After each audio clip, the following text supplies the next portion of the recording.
नमस्कार मेरे प्यारे दोस्तों, स्वागत है एक बार फिर से आप सभी का मेरे चैनल पे।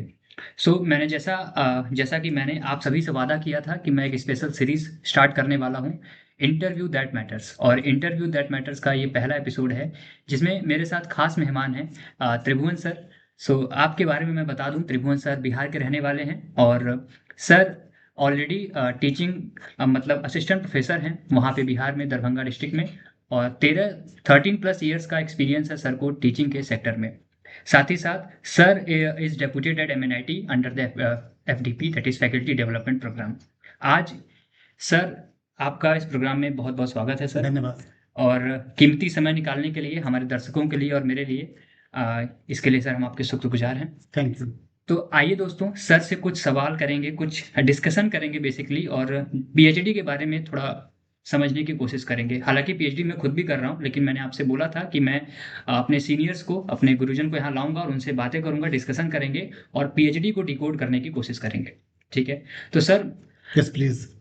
काफ़ी सारे सर एस्पिरेंट्स का क्वेश्चन आता है जो भी पीएचडी करने के बारे में सोच रहे हैं, जो कि अपने मास्टर्स में हैं या फिर नेट या जेआरएफ की तैयारी कर रहे हैं। सर, उनके मन में ये हमेशा एक डाउट आता है कि पीएचडी एक्चुअली करना क्या होता होगा। पीएचडी में जा कर के हमसे क्या एक्सपेक्टेशंस होंगी, क्या ऐसा कुछ होगा क्या कि हमें कुछ डिस्कवरी करना होगा, इनोवेशन करना होगा। तो एक थोड़ा सा वेग सा कन्फ्यूजन है सर उनके मन में, तो सर। पीएचडी पीएचडी हाँ। सबसे पहले मैं बता दूं आपको कि पीएचडी एक रिसर्च बेस्ड प्रोग्राम है। अच्छा। ये डॉक्टरल प्रोग्राम होता है जो कि आप आफ्टर ग्रेजुएशन या आफ्टर पोस्ट ग्रेजुएशन करते हैं। इसका पर्पस होता है कि किसी भी विषय में शोध करना और उस विषय में कुछ नया देना, हम्म। सोसाइटी को नया देना होता है। हम्म। तो that is called PhD in simple language. अच्छा, ये बड़ी अच्छी बात कही सर ने। लेकिन सर, मेरे एक प्रोफेसर थे, मुझे याद है सर, मेरे मास्टर्स में ओके। उन्होंने मुझे मुझे हमें बताया था कि पीएचडी का जो फुल फॉर्म होता है, ऐसे ऑफिशियली तो है डॉक्टर ऑफ फिलोसफी, लेकिन उन्होंने बोला था कि पीएचडी का फुल फॉर्म जो उनके एक्सपीरियंस से है वो है कि patience, hard work and dedication. या that sir, requires. Yes sir, तो आपका इस पे क्या व्यू है? क्या एक्चुअली में हमें नीड होती है पेशेंस की, हार्ड वर्क की, डेडिकेशन की? क्या सर पीएचडी में चाहिए होता है कि सिर्फ उन्होंने मस्ती के लिए बोला था Of ऐसे? course, it is required in PhD because if you are doing PhD after means BTech or MSc or graduation, post graduation, because under new education policy nowadays, even the bachelors are eligible for doing PhD. Okay. Okay sir. तो आप कर सकते हैं, लेकिन इसके बाद आपको गहन अध्ययन करना होता है, किसी विषय पे काफी मंथन करके नया आउटपुट निकालना होता है। तो निसंदेह है, जैसा आपने कहा है, इसमें डेडिकेशन की आवश्यकता है, पेशेंस की आवश्यकता तो है ही। तो सर, जैसे कि सर अभी बायोटेक डिपार्टमेंट में डेप्यूटेड हैं सर, आप या यहाँ पे एमएनआईटी में। तो सर, अगर कोई बायोटेक का एस्पिरेंट है जो यहाँ आना चाहता है, बायोटेक डिपार्टमेंट से पीएचडी अपना परस्यू करना चाहता है, तो उसके लिए क्या एलिजिबिलिटी है सर? उसके लिए क्या रूपरेखा होगी सर? आप थोड़ा बता दीजिए। यहाँ पर पीएचडी करने के लिए नेशनल टेस्ट क्वालिफाई करने पड़ते हैं, जैसे गेट हो, सीएसआईआर नेट हो या और भी जीआरएफ वगैरह हो, वो क्वालिफाई करने होते हैं। अच्छा। उसके बाद ही यहाँ एडमिशन होता है। यहाँ एडमिशन के बहुत सारी कैटेगरीज हैं। इसमें मुख्य रूप से दो कैटेगरीज हैं, 11 और 12 है। 11 के अंडर आपको गेट क्वालिफाइड करना होता है, वहाँ जो फेलोशिप होती है वो इंस्टीट्यूट से मिलती है। और 12 कैटेगरीज के अंडर जीआरएफ क्वालिफाइड लोगों को लिया जाता है, कैंडिडेट को लिया जाता है। उसकी फेलोशिप वहाँ जो उसकी जो नेशनल अथॉरिटी होती है, यूजीसी, सीएसआईआर या डीबीटी एक्सेट्रा, जो फंडिंग जो अथॉरिटी है, उनके फंडिंग पे यहाँ पे पीएचडी के लिए आदेश दिया जाता है, ऑथराइज किया जाता है। और सर, एमएनआईटी का सब फॉर्म साल भर में एक ही बार आता है कि सर 2 बार? 2 बार आता है। दो बार आता है। जून साइकिल और December cycle. December cycle, June cycle, but June is important. June seats sir, हमको लगता है जून में सीट्स काफी ठीक ठाक आती या हैं। जून में काफी ज्यादा होता और है। सर, रिसेंट में नोटिफिकेशन देख रहा था सर, दिसंबर साइकिल के लिए भी यहाँ पे या आ गया, सीट्स आई अगर हैं। सीट्स जून वाले साइकिल में नहीं फिलअप हो पाता है, ऐसे कंडीशन में हाँ। They publish advertisement for the December session. Okay, तो सर अभी इस बार सीट आई है कि नहीं सर या बायोटेक में? बायोटेक में I don't know, I am अभी नॉट आप, क्लियर। Okay sir. नोटिस आ चुकी है दोस्तों। अगर आपको एमएनआईटी में पीएचडी में एडमिशन लेना है तो आप नोटिस विजिट कर सकते हैं, एक ऑफिशियल वेबसाइट पे जा करके सीट्स मैट्रिक्स वहाँ पे दी हुई हैं, आप देख करके अपने हिसाब से अप्लाई कर सकते हो। ठीक है सर, ये तो हो गया एलिजिबिलिटी की बात बायोटेक डिपार्टमेंट की। अगर मैं सर अपने डिपार्टमेंट की बात करूँ, एसएमएच डिपार्टमेंट की, दैट इज मैनेजमेंट। मैनेजमेंट में भी सेम है, सेम पैटर्न है, कैटेगरी 11, कैटेगरी 12। कैटेगरी 11 में आपको आना है तो आपको यूजीसी नेट चाहिए होता है, सिर्फ नेट। ठीक है? अगर कैटेगरी 12 में आपको आना है तो जेआरएफ होगा। ठीक है। और फिलहाल की बात करूं दिसंबर साइकिल के लिए दोस्तों, तो अभी कैटेगरी 11 में एक भी सीट्स नहीं है, नील है। लेकिन कैटेगरी 12 में आपको पता है सीट मैट्रिक्स में सीट नहीं दिखाई जाती है कैटेगरी 12 के लिए। तो if you are a JRF then you can apply. साथ ही साथ एचएसएस डिपार्टमेंट की अगर मैं बात करूं, क्योंकि एसएमएस और एचएसएस साथ में ही हैं, मर्ज कर दिए गए हैं, तो एचएसएस में 3 सीट्स हैं, कैटेगरी 11 में 3 सीट्स हैं, और कैटेगरी 12 में एज यूजुअल अगर आप जेआरएफ हो तो आपको सीट्स की चिंता करने की जरूरत नहीं है, आप अप्लाई कर सकते हो। तो ये तो सर बात हो गई एलिजिबिलिटी की। राइट। अब सर ये तो हो गया कि क्या क्वालिफिकेशंस हैं, क्या एलिजिबिलिटी चाहिए। अब मान लीजिए सर कोई इंसान यहाँ पे, कोई एस्पिरेंट, कोई स्टूडेंट यहाँ पे इनरोल हो जाता है। सर इनरोलमेंट होने के बाद सर कैसे स्टार्ट होती है सर पीएचडी की जर्नी? सर डे 1 से क्या मतलब करना होता है? क्या जाते ही लैब में रिसर्च करना शुरू कर देना होता है कि कुछ कोर्स वर्क होता है? सर थोड़ा सा हमारे दर्शकों को आप बताइए सर। सबसे पहले यहाँ एडमिशन की प्रक्रिया होती है जिसमें आपको रिटन एग्जामिनेशन या इंटरव्यू फेस करना होता है। Then after you got selected, after that जैसे ही आपका सिलेक्शन होता है तो फिर आपका गाइड अलॉटमेंट होता है। गाइड अलॉटमेंट होने के बाद फिर आप कोर्स वर्क करते हैं। कोर्स वर्क जो है वो डिपेंड करता है कि आपकी जो एलिजिबिलिटी थी वो क्या थी। अगर आपने एमटेक है तो 6 मंथ का कोर्स वर्क होता है। अगर आप एमएससी है या बीटेक है तो आपका 1 ईयर का कोर्स वर्क होता है। अच्छा, मतलब एमटेक है तो 6 महीना, एमटेक वालों का एडवांटेज है। या उसके अलावा सर अगर एमएससी है तो फिर वहाँ पे 1 साल आपको कोर्स करना कोर्स होगा। वर्क करना पड़ता है। Even the minimum duration of doing PhD for MTech is 3 years. 3 years. But if you are MSc and BTech, then it extends up to 4 years. 4 years. Minimum duration is 4 years for MSc and BTech, and 3 years for MTech. और same ये biotech department के लिए sir ने बताया। और SMS की management की बात करूं दोस्तों, तो अगर आपका एमबीए है, अगर आपने अपने पीजी में एमबीए कर रखा है तो सेम आपका 3 साल का होगा, यानी कि 6 सेमेस्टर होंगे। लेकिन अगर आपका एमबीए के अलावा जैसे एमकॉम है, मेरा एमकॉम था, तो मुझे कोर्स वर्क में 1 साल का कोर्स वर्क करना होता है। उसके बाद 4 साल, मतलब मिनिमम 4 साल मुझे यहाँ पे पीएचडी में अपना देना होगा, 8 सेमेस्टर। ठीक है sir. Then after you will have to write comprehensive examination. Not write. You will have to face comprehensive examination. अच्छा, मतलब सर 1 साल का कोर्स वर्क, लेट्स से कि मान लीजिए कोई एमएससी करके आया है तो 1 साल कोर्स वर्क करेगा। Yes. 2 सेमेस्टर, और 3rd सेमेस्टर उसे कॉम्प्रिहेंसिव देना पड़ेगा। कॉम्प्रिहेंसिव के बाद यहाँ पे state of the art seminar देना होता है in fourth not in fourth semester, just after the compre within 6 months after giving comprehensive examination. Examination. Sir comprehensive में एग्जामिनेशन में क्या होता है सर? बेसिकली आपके जो कोर्स वर्क होते हैं, जो आपने किया होता है, उसके बारे में पूछा जाता है कि आपने do you have command over that subjects और नॉट। अच्छा, और कैसे वो जो आपने सब्जेक्ट पढ़ा है उसका रिलेशन आपके टॉपिक से कैसे रिलेट कर रहे हैं? Topics with your course work. Okay, so that is important. या सर सोटा के बारे में बता रहे थे, statement of the art. SOTA is the almost a strategy of doing PhD, means that is the overall print of your PhD. How will you do PhD? At what topic you will do PhD? These topic finalized. These things are finalized in SOTA seminar. Okay. Once you finalize seminar, then you are allowed to do research of that particular direction, and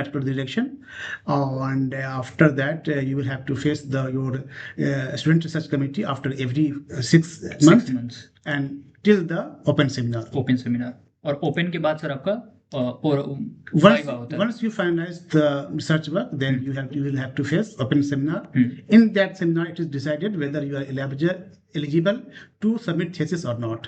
If you pass open examination, open seminar, then you are allowed to write thesis. Then you submit thesis. Then after the evaluation of thesis, you will have to defense the PhD oral examination. Once you defense the oral examination, then you are awarded PhD degree. Okay. So sir, पूरे thesis तो लिख रहे हैं sir हम, ये तो हमें पता है। इसके अलावा क्या सर पेपर पब्लिकेशन का कोई यहाँ पे क्राइटेरिया है क्या सर? एनआईटी में बायोटेक डिपार्टमेंट के Yeah, paper. This is criteria of publishing means paper. At least 2 papers.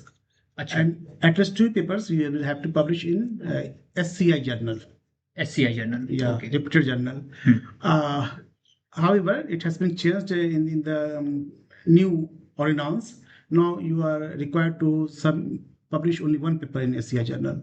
Okay. Or 2 papers in Scopus Index journal.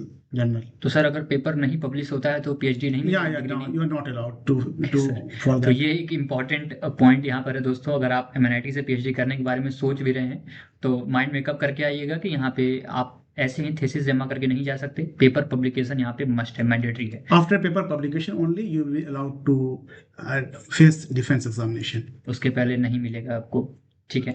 So paper publication की बात हो गई यहाँ पे सर।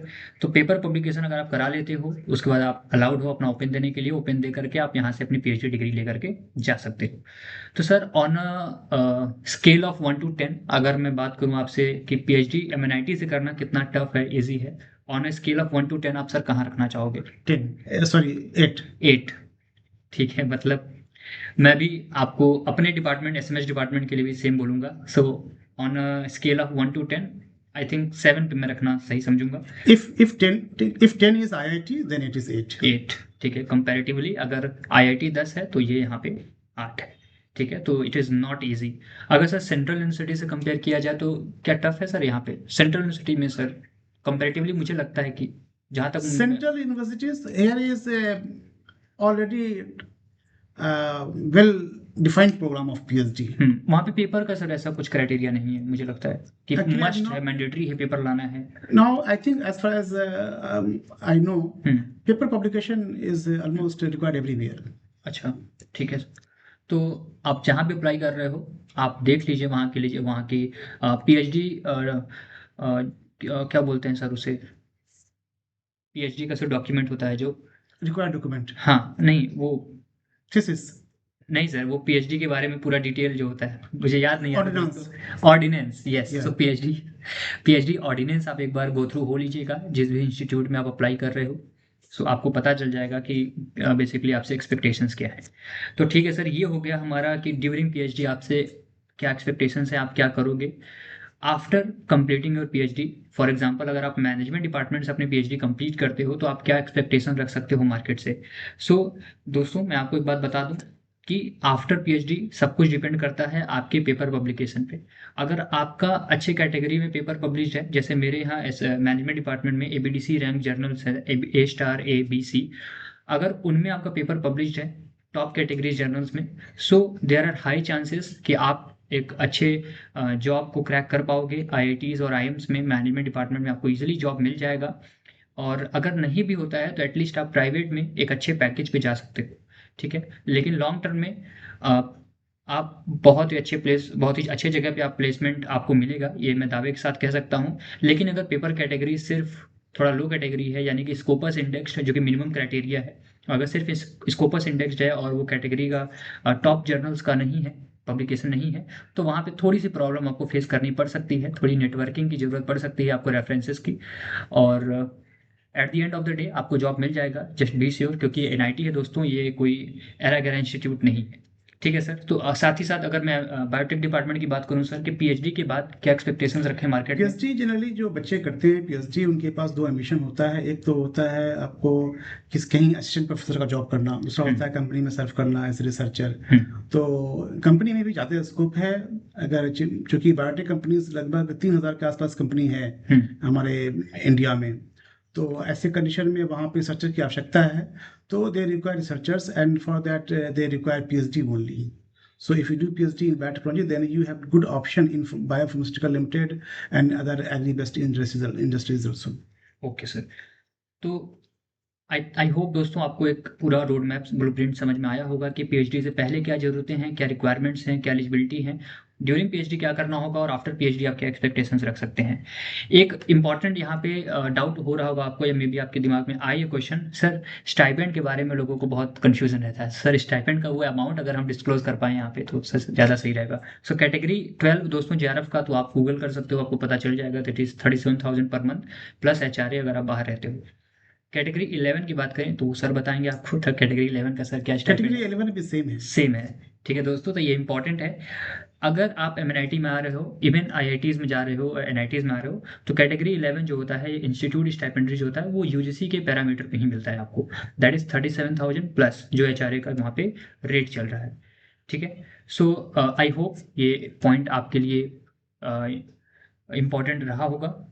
अब इसके अलावा सर आप अपनी तरफ से कुछ सजेशन देना चाहते हो और आपको लग रहा है कि कुछ पॉइंट आप रखना चाहते हैं एस्पिरेंट्स के साथ, एस्पिरेंट्स के सामने, तो आप प्लीज़ सर उनको बताइए। यदि आपकी इच्छा, जहाँ तक पीएचडी की बात है, यदि आपकी इच्छा पीएचडी करने की हो, यदि आपका एम्बिशन टीचिंग और रिसर्च का हो, तभी आप पीएचडी करें।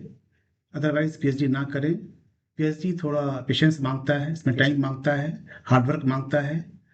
तो इन सब चीज़ों को, अगर ये सब इच्छा शक्ति अगर आपके पास है तो पीएचडी करें।